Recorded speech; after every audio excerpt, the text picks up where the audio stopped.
제가 예전에 영상을 하나 본 게 있어요. 어떤 영상이냐면 철새에 관한 영상을 본 적이 있습니다. 전 세계에 여러분 철새들이 이동하는 경로가 있다는 거 아세요? 철새들이 그냥 막 이렇게 이동하는 게 아니라 전 세계에 철새들이 주로 이동하는 이동 경로가 있답니다. 그게 9개가 있대요. 그 9개 중에 한 경로가 우리나라를 지나간다고 합니다. 그래서 우리나라의 철새가 참 많고 이 많은 철새들을 볼 수 있다고 하더라고요. 그런데 지난 십수년간 전 세계적으로 이 철새들이 정해진 이동 경로에서 보이지 않는 현상이 늘어나고 있다고 합니다. 특별히 우리나라를 포함한 아시아 지역 철새들이 이동 경로에서 그 숫자가 절반 이상이 감소했다고 합니다. 정확히 표현하면 62%가 감소를 했다고 해요. 환경이 파괴되면서 서식지가 다른 장소로 개발이 되고 오염이 되면서 철새들이 살 수 없는 장소가 돼버린 거죠. 그래서 철새들이 먹고 살기 위해서 머무르는 서식지들을 떠나버리는 이 비정상적인 떠남의 현상들이 발생하고 있다는 겁니다. 여러분, 우리가 다 알다시피 철새는 당연히 한 곳에서 평생 살지는 않습니다. 환경의 변화에 따라서 서식지를 떠나고 또 떠나는 끝없는 떠남의 인생을 사는 것이 바로 이 철새들입니다. 그런데 정상적인 환경 변화가 아니라 환경이 파괴되면서 서식지가 오염되고 그리고 개발이 되어서 다른 장소가 되어서 철새들이 자신들이 살아가던 그 경로에서 이탈하는 현상이 발생하고 있다는 겁니다. 먹고 살던 서식지를 떠나고 대부분의 철새들은 그 과정에서 죽음을 맞이하게 됩니다. 철새들은 원래 떠남의 인생을 살아가는 그런 새들이지만 이렇게 환경 파괴에 따른 서식지의 파괴에 따른 비정상적인 떠남의 일들이 비극이 철새들에게서 발생을 하고 있다는 거예요. 제가 이 철새를 지금 이 설교를 시작하면서 이 철새 얘기를 하는 이유는 제가 요 며칠 동안 최근에 계속해서 머릿속에서 이 철새 생각만 했습니다. 네, 도대체 무슨 일로 제가 이 철새 생각만 했을까요? 예전에 봤던 그 영상들이 계속 떠오르면서 철새 이러면서 철새 생각만 했어요. 왜냐하면 제가 최근에 이런 사람 저런 사람 만나서 가장 많이 들었던 말 때문입니다. 제가 최근에 이 사람 저 사람을 만나면서 가장 많이 들었던 말이 뭐냐면 떠나고 싶다는 말이었습니다. 떠나고 싶다. 떠나려고 한다. 떠나야겠다. 이런 말이요. 어디를 떠나겠다는 말일까요? 교회를, 그리고 교단을, 내가 속해 있는 이 자리를, 이 자리를 떠나고 싶다. 이런 말들을 제가 들었습니다. 최근에 이 말이 계속해서 제 귀에 들리면서 제 마음에 찌르는 가시가 되더라고요. 계속 제 마음을 불편하게 하고 마음을 답답하게 하고 안타깝게 하고 그러면서 자연스럽게 계속해서 제가 기도를 하게 됐습니다. 하나님, 좀 이 철새 같은 지금 우리들을 좀 구원해 주세요. 하나님께서 인도하시는 이 정상적인 경로에 따라서 좀 우리들이 살아가게 해주세요. 비정상적인 떠남이 우리들에게서 일어나지 않게 해주세요. 힘들어서 받아들일 수 없는 일들 때문에, 관계들 때문에 비정상적으로 서식지를 떠나는 이런 비극이 오늘 우리들에게서 좀 일어나지 않게 해주세요. 바로 이런 기도가 계속해서 나왔습니다. 그리고 이 문제 앞에서 저도 그렇고 우리 모두가 다 같이 좀 하나님의 말씀을 제대로 들어보고 싶다는 마음이 들었어요. 반드시 이런 상황에서 우리에게 하나님께서 해주실 말씀이 있을 것이다. 우리는 그 말씀을 들어야 한다는 생각을 했습니다. 그 과정 중에서 하나님께서 생각나게 해주신 말씀이 바로 오늘 요한계시록 말씀입니다. 그래서 오늘부터 2달 동안 저와 정주영 목사님이 계속해서 이 요한계시록 말씀들을 순서대로 보면서 오늘 이 비정상적인 철새의 시대를 살아가는 우리들에게 하나님께서 과연 무슨 말씀을 해주실지 그 음성을 듣기를 원합니다. 여러분, 우리 9절 말씀을 한번 함께 읽어보겠습니다. 9절 말씀입니다. 함께 읽겠습니다. 시작.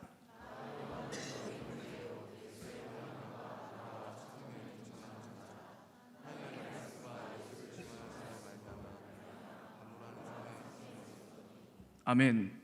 여러분, 이 말씀을 한번 자세히 보세요. 여기 말씀에 보면 이 계시록을 쓴 사람, 저자인 요한이 자신을 소개하고 있습니다. 소개를 하는데 이렇게 자신을 소개를 해요. 나 요한은 너희의 형제요, 예수의 환난과 나라와 참음에 동참하는 자다. 이렇게 소개를 하고 있습니다. 환난, 참음, 이런 이야기가 나오기 시작을 해요. 그러니까 여러분, 이게 어떤 상황이냐면 이 당시에 초대교회 성도들은 엄청난 환난 가운데 있었습니다. 박해 가운데 있었습니다. 당시에 로마 황제 이 도미티아누스가 기독교인들을 대대적으로 핍박하고 있었던 그런 상황이었습니다. 핍박이 무시무시하게 닥쳐오니까 여러분, 초대교회와 그 성도들이 어떠했을까요? 여러분, 이 핍박과 어려움 속에 믿음 굳게 붙잡고 버티면 참 좋겠지만 그러지 못했습니다. 크게 흔들리기 시작했어요. 비정상적으로 경로를 이탈하는 일들이 계속해서 벌어지기 시작을 한 겁니다. 어떤 교회는 정말 무너졌습니다. 어떤 교회는 세상과 타협했습니다. 또 어떤 교회는 이단과 싸우다가 그만 가장 중요한, 교회가 잃어버리면 안 되는 가장 중요한 사랑을 잃어버리고 맙니다. 그러다 보니까 성도들이 한 명, 두 명 교회를 떠나기 시작합니다. 배교하는 일들이 벌어집니다. 여러분, 요한이 이 자기 소개를 하고 있는 이 문구에 교회를 향한 얼마나 안타까운 마음이 들어있는지를 여러분들이 보셔야 합니다. 우리 교회가 이렇게 끝나고 마는가? 우리 믿음의 사람들이, 그리스도인들이 이 비정상적인 철새처럼 서식지를 잃고 떠나버릴 수밖에 없는가? 걱정이 이만저만이 아니었을 겁니다. 더구나 요한 그 자신도 지금 밤모섬에 유배되어서 갇혀 있었거든요. 교회가 무너지고 있는데, 믿는 사람들이 흔들리면서 떠나가고 있는데, 예수님의 손꼽히는 제자였던 사도 요한은 사방이 꽉 막힌 감옥에 갇혀서 아무것도 할 수 없는 그런 상황이었습니다. 교회가 흔들리고 믿는 사람들이 떠나가고 요한 그 자신마저도 아무것도 할 수 없는 아주 무기력하고 안타까운 상황인 겁니다. 여러분, 이때 반전이 일어나기 시작합니다.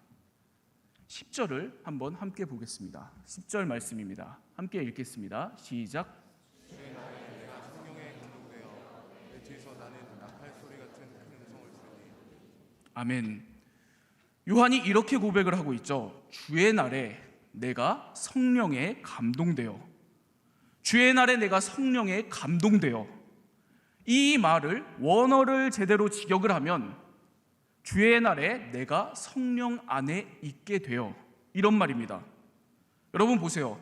교회가 흔들리고 믿는 사람들이 떠나가고 예수님의 제자인 이 요한도 사방이 꽉 막힌 감옥에 갇혀서 아무것도 할 수 없었던 그런 상황이었습니다. 그래서 좌절하고 아파하고 있었던 상황이었어요. 그런 요한에게 살아계신 하나님께서 제일 먼저 무엇을 하시는지를 여러분 보시기 바랍니다. 요한을 성령 안에 있게 하셨습니다. 성령 안에서 호흡하고 성령 안에서 생각하고 성령 안에서 살게 하셨다, 이 말입니다. 여러분, 이 말씀처럼 하나님께서 저와 여러분들도 무엇보다, 다른 어떤 것보다 성령 안에 있게 해주시기를 바랍니다. 어떤 가정, 직장, 학교, 그리고 교회의 문제들, 어려움 속에서도 여러분들을 무엇보다도 성령 안에서 살아가게 해주시기를 바랍니다. 이 하나님의 은혜가 여러분들에게 있기를 바랍니다. 제가 최근에 읽은 책 중에 죽지마 청년아라는 책을 읽었는데, 제목도 이게 좀 뭔가 이상하죠? 네. 죽지마 청년아. 제목 때문에 끌려서 읽었어요. 네. 도대체 왜 제목이 이렇지? 네. 그 책에 이런 간증이 하나가 나와요. 어떤 간증이냐면, 한 자매의 간증입니다. 이 자매는 목회자 가정에서 태어난 자매였어요. 그러니까 평생 아빠 교회를 섬기면서 살았던 거죠. 기억도 안 나는 아주 어린 시절부터 이 아빠 교회에서 이런저런 교회에 필요한 일들을 다 감당하면서 그렇게 자라온 겁니다. 그런데 무슨 일이 생기냐면 어느 날 엄마가 죽을 고비를 넘기는 큰 수술을 받게 돼요. 그런데 그 과정에서 안타깝게도 담임 목사님이셨던 아빠가 교회를 사임하는 일이 벌어집니다. 이 일이 그 자매에게 큰 상처가 돼요. 왜 그럴까요? 그렇게 교회를 열심히 섬겼던 자기 가족이 하루아침에 밖으로 내몰렸으니까 이 얼마나 큰 상처가 되었겠어요. 굉장히 큰 상처가 됩니다. 그래서 이 자매가 이 이후에 어떻게 신앙생활을 하냐면 매주 다른 교회들을 전전하면서 이 교회 가고 저 교회 가면서 그렇게 철새 생활을 하기 시작을 합니다. 이 교회 저 교회 떠돌아다녀요. 그렇게 떠돌아다니다가 어느 날 한 교회 수련회에 우연히 참석을 하게 됩니다. 그런데 바로 그 수련회 둘째 날 하나님께서 무슨 일을 벌이시냐면 이 자매를 성령 안에 있게 하신 거예요. 성령 안에서 이 자매의 오랜 이 상처를 고쳐주기 시작하십니다. 오랫동안 갖고 있었던 상처, 쓴뿌리들을 다 보게 하시고 그것을 하나님 앞에서 남김없이 털어놓게 하십니다. 그러면서 이 자매가 변화되기 시작해요. 하나님의 사랑에 다시 붙들리기 시작을 합니다. 이렇게 변화된 인생으로 하나님 앞에 다시 서게 되었다라는 그 간증을 제가 보았습니다. 여러분, 다시 한번 말씀드립니다. 하나님께서 여러분들도 성령 안에 있게 해주시기를 바랍니다. 어떤 가정, 직장, 그리고 교회 어려움 속에서도 반드시 여러분들을 성령 안에 있게 해주시기를 바라요. 그래서 오늘도 여러분들이 성령 안에서 오늘 여러분들이 속한 주어진 자리를 믿음으로 잘 살아가게 되기를 바랍니다. 우리 12절에서 13절 말씀을 함께 계속 읽도록 하겠습니다. 함께 읽겠습니다. 시작.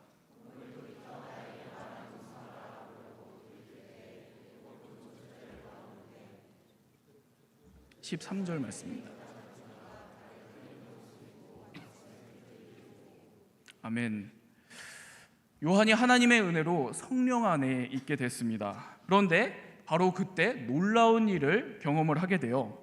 성령 안에서 이 요한에게 예수님의 음성이 들리기 시작합니다. 그래서 이 요한이 돌아보니까 촛대 사이에 인자 같은 이인 예수님의 모습을 보게 되는 거예요. 이 예수님의 모습을 이 요한계시록 이 말씀이 어떻게 묘사하고 있는지를 여러분 보세요. 본문을 보면 이렇게 기록을 하고 있어요. 가슴에 금띠를 두르고 머리털이 양털처럼 새하얗고 그리고 눈에서 불꽃이 나오고 발은 주석, 강철 같고 말을 하면 그 음성이 많은 물소리 같고 입에서 검이 나오고 얼굴은 해가 비치는 것 같고 오른손에 별을 7개 갖고 있고 이게 나와요? 다 합쳐서 이 예수님의 모습을 상상해보면 굉장히 이상하죠? 네, 굉장히 이상해가지고 이게 이 말씀이 은혜가 안 돼요. 그래서 요한계시록 말씀이 또 어려운 건데 그럴 수 있어요. 이게 머리가 양털이고 눈에서 불꽃 나오고 입에서 칼 나온다. 이것부터 굉장히 이게 도대체 예수님이 어떻게 생긴 건가 뭐 이런 생각이 많이 들고 이게 예수님을 만나면 은혜가 안 될 것 같은 느낌이 많이 들잖아요. 네. 그런데 여러분 이 표현들이 뭐냐면 사실은 다니엘서와 에스겔서에 주로 등장하는 이 주님에 대한 묘사거든요. 우리 예수님께서 얼마나 전능하신 분이신지 이 세상을 다스리는 권세와 능력을 가지신 분이신지 그걸 묘사하려고 이런 용어들을 쓴 겁니다.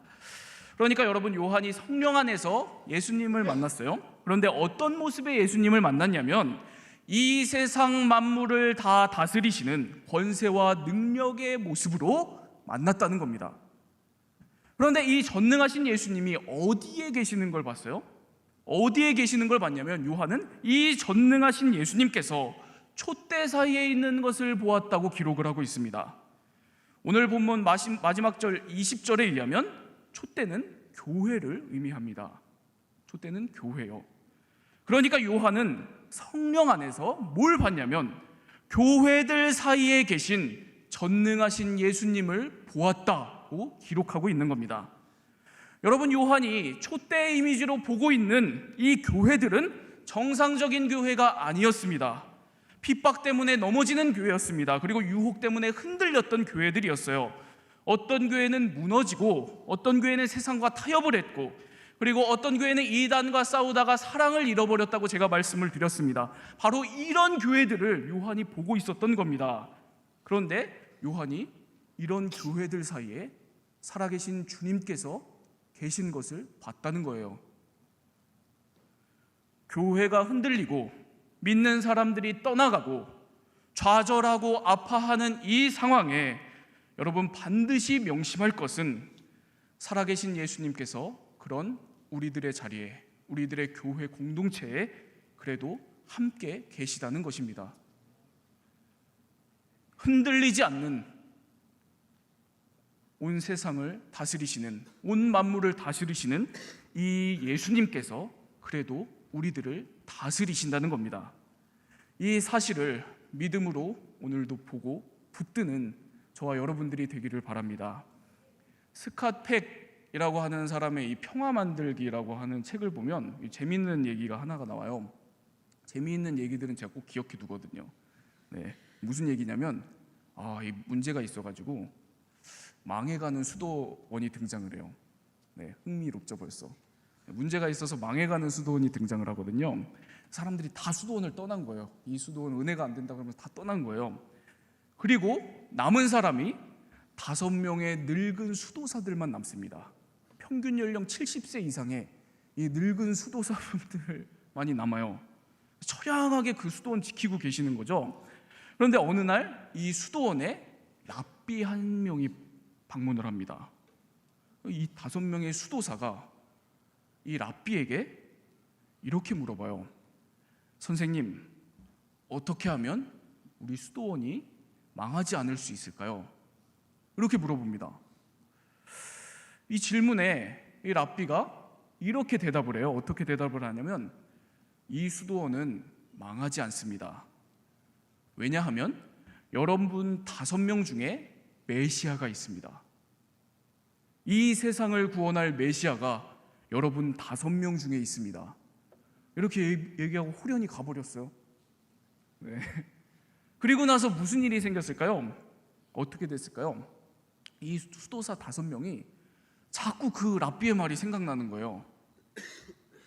자꾸 이런 생각이 드는 거죠. 정말 우리 중에 메시아가 있나?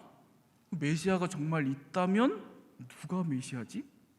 저 사람인가? 저 사람인가? 아니면 난가? 이런 생각을 해요. 그러다가 서로가 메시아일 수도 있는 가능성이 있는 거잖아요. 그 생각을 계속 하다가 보니까 서로에 대한 존경심이 발달을 하기 시작을 합니다. 그리고 또 내가 메시아인가 이렇게 생각을 하는데 이런 생각을 하다 보니까 이게 어떻게 되냐면 정말 내 마음에 메시아 같은 마음이 있는 것 같은 그런 생각이 드는 거예요. 저 사람을 사랑하고 싶은 마음이 막 내 안에 있는 게 막 느껴지고 뭐 이렇게 되는 거죠. 그럼 내가 이 메시아에 걸맞게 내 인생 살아야 되겠다. 이런 결심들을 하게 되는 겁니다. 이렇게 이 5명의 수도사가 서로 이 존경심과 사랑으로 똘똘 뭉치게 돼요. 이렇게 되니까 이 주변 사람들에게 소문이 쫙 퍼졌겠죠. 이 수도원 뭔가 달라졌다. 이런 소문이 쫙 퍼져서 이 수도원에 사람들이 다시 몰려오기 시작했다는 아름다운 이야기입니다. 제가 예전에 책에서 이 이야기를 읽었을 때는 이 랍비가 이 수도원 살리려고 거짓말한 거다라고 생각을 했어요.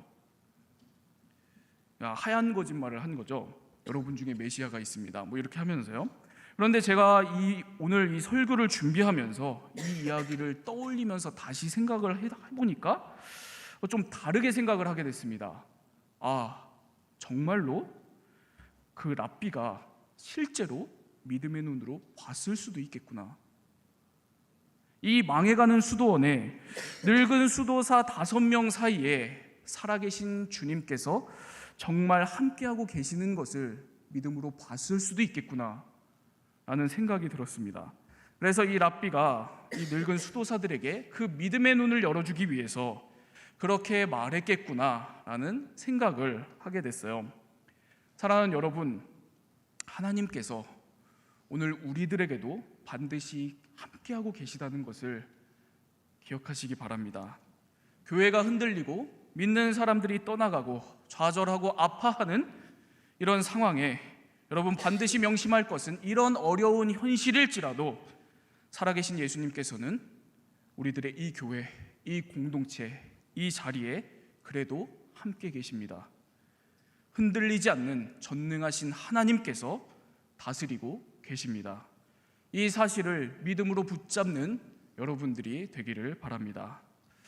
요한이 이렇게 성령 안에서 예수님을 만났어요. 모든 권세와 능력을 가지신 세상 만물을 다 다스리시는 전능자 예수님을 만나게 됩니다. 그런데 이 예수님이 어디에 있었냐면 교회들 사이에 있습니다. 현실 교회, 문제 많은 흔들리는 교회들 사이에 서 계셨습니다. 그리고 예수님께서는 이제 요한에게 이렇게 말씀을 하세요. 19절에서 20절 말씀입니다. 19절, 20절 말씀 함께 읽겠습니다. 시작.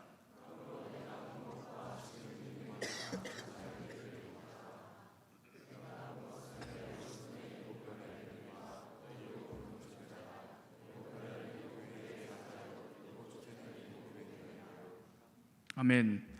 예수님께서 이 요한에게 네가 본 것과 지금 있는 일과 장차 될 일을 기록하라고 말씀을 하고 계십니다. 다시 말해서 역사를 기록하라는 말씀입니다. 그런데 그냥 기록하라고 말씀하시지 않아요. 네가 본 것은 교회들에 관한 것이다. 그리고 나는 그 교회를 그냥 두지 않는다. 내가 친히 오른손으로 나의 천사들을 보내서 사자들을 보내서 그 교회들을 다스린다. 바로 그런 다스림의 역사를 기록하라고 말씀을 하십니다. 하나님의 관점으로 기록하라는 거예요. 하나님의 시각을 가지고 역사를 바라보고 교회의 문제들을 바라보고 그리고 요한 네가 처한 지금 그 문제, 그 상황을 바라보라는 그런 말씀입니다. 제가 이 수련회 때 그 프랑스에 있는 떼제 수도 공동체 방문한 얘기를 한 적이 있어요. 기억나시는 분들이 있을지 모르지만 유럽에 있는 프랑스 남부에 있는 이 유럽의 청년들이 굉장히 많이 찾아가는 수도 공동체입니다. 수도원에 이제 그 수도사분들을 수사님들이라고 부르거든요. 이 수사님들이 이제 소명을 받으셔서 세상을 등지고 거기 모여서 공동체로 살아가시는 거죠. 기도하면서 살아가시는 거예요. 그래서 이제 제가 거기 갔는데 너무 궁금한 거죠. 너무 궁금했어요. 뭐가 궁금했을까요? 이분들은 안 싸우실까? 너무 궁금했습니다. 궁금하지 않아요? 그런 거? 안 궁금한가? 네. 세상 등지고 평생 기도하면서 공동체를 이루어서 살아가는 이분들, 너무나도 거룩한 이분들, 그런데 이렇게 함께 평생을 살아가시는데 안 싸우실까? 문제가 없을까? 이게 너무 궁금한 거예요. 그래서 막 이제 입이 너무 간질간질하고 이거 물어보고 싶어서 막 미치겠고 막 하다가 물어봤습니다. 진짜로. 언제 물어봤냐면 하루는 제가 이 수사님들이 이제 식사하는 자리에 초대를 받아서 가서 이제 식사를 하게 됐어요. 가서 식사를 하는데 제가 굉장히 놀랬죠. 뭐 때문에 놀랐냐면 이 수사님들이 굉장히 거룩하시니까 식사도 상당히 이제 절제를 하시면서 적게 먹으면서 이제 경건하게 이렇게 드실 줄 알았거든요.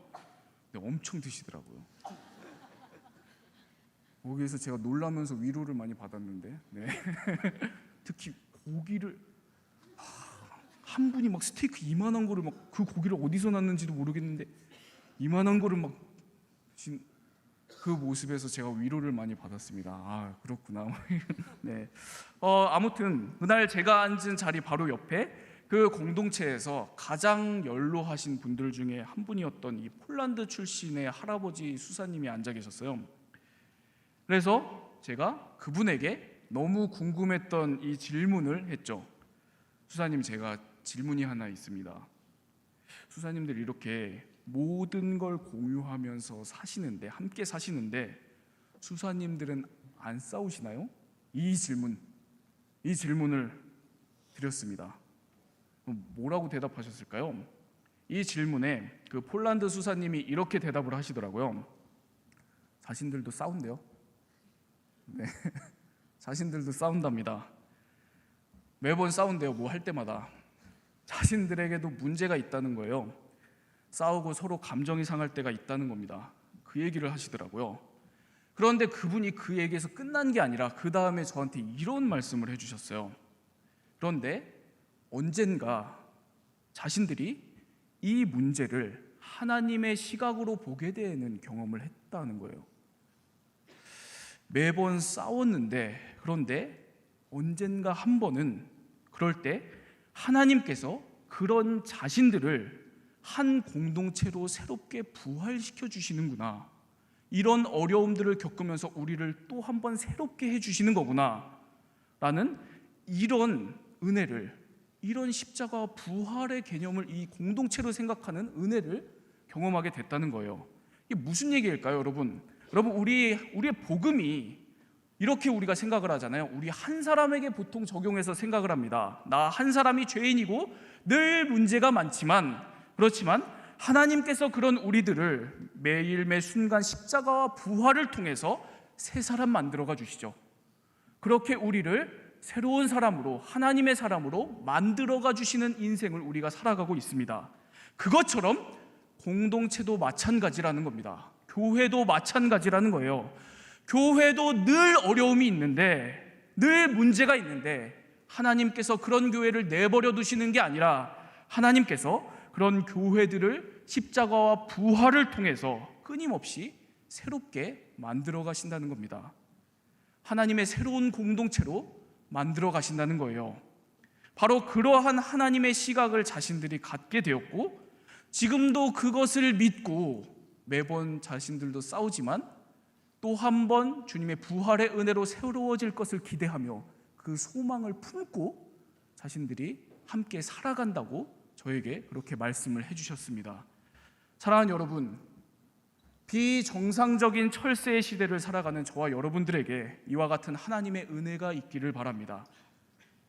오늘 여러분들이 서 있는 이 교회, 또 어떠한 자리인지 간에 이 자리에서 하나님께서 여러분 모두를 성령 안에 있게 해주시기를 바랍니다.